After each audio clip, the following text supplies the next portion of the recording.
Maintenant, un exercice pour nous entraîner à utiliser les propriétés élémentaires des intégrales. On nous donne grand A égale intégrale de 0 à 2 de 1 dx, grand B égale intégrale de 0 à 2 de x dx, et grand C égale intégrale de 0 à 2 de x2 dx. On nous demande d'écrire l'intégrale I qui est égale à l'intégrale de 0 à 2 de 3x2 moins 5x plus 6 en fonction de A, B et C. Et donc vous voyez qu'on peut décomposer I sous la forme suivante.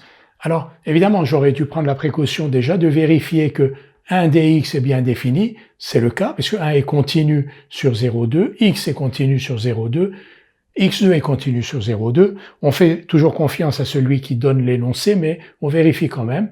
Et 3x2 moins 5x plus 6, qui est un polynôme du second degré, est bien continu sur R, et donc a fortiori sur 0,2. Donc toutes ces intégrales que l'on a écrites là ont bien un sens.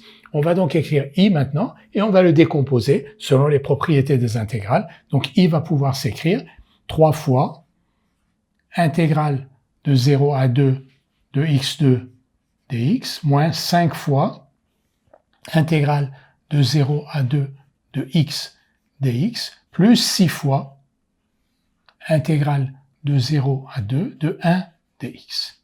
On connaît chacune de ces intégrales, donc I est égal à 3 fois C, moins 5 fois B, plus 6 fois A.